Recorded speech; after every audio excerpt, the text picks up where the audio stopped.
Hello बच्चों, चलिए प्रश्न को देखते हैं। प्रश्न है, यदि निम्नलिखित द्विघात समीकरणों के मूलों का अस्तित्व हो तो इन्हें द्विघाती सूत्र से हल कीजिए। समीकरण है x का वर्ग घटाव 2x योग 1 बराबर 0। तो प्रश्न को आगे हल करें उससे पहले जो प्रश्न की मुख्य अवधारणा है उस पर विचार करते हैं।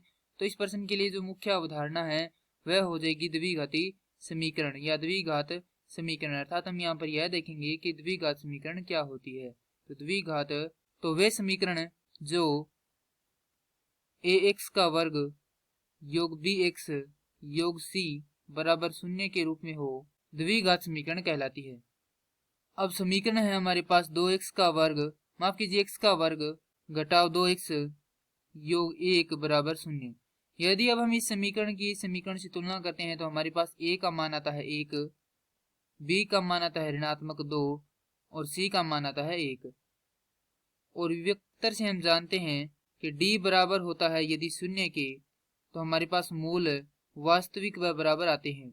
यदि d बड़ा हो 0 से तो मूल वास्तविक व भिन्न आते हैं, और यदि d छोटा हो 0 से अर्थात ऋणात्मक हो तो मूल काल्पनिक होते हैं, अर्थात उनका कोई अस्तित्व नहीं होता है। तो मूल काल्पनिक। अब यहाँ पर d बराबर होता है b का वर्ग घटाव 4ac। तो यहाँ पर मान रख देंगे तो d बराबर यहाँ पर आएगा b का वर्ग, b है हमारे पास ऋणात्मक 2, तो ऋणात्मक 2 का वर्ग घटाव 4 गुना में a का मान है 1 गुना में c का मान है 1। तो d बराबर ऋणात्मक 2 का वर्ग करेंगे तो आएगा 4, घटाव गुना करेंगे तो यहाँ पर भी आएगा 4 और d का मान आ जाएगा 0। यदि d का मान 0 है तो हमारे पास मूल वास्तविक व क्या आएंगे, बराबर आएंगे। अब हमारे पास होता है द्विघात सूत्र। द्विघात सूत्र होता है, यहाँ पर लिखेंगे द्विघात सूत्र x बराबर ऋणात्मक b धनात्मक ऋणात्मक वर्गमूल d बटा 2a।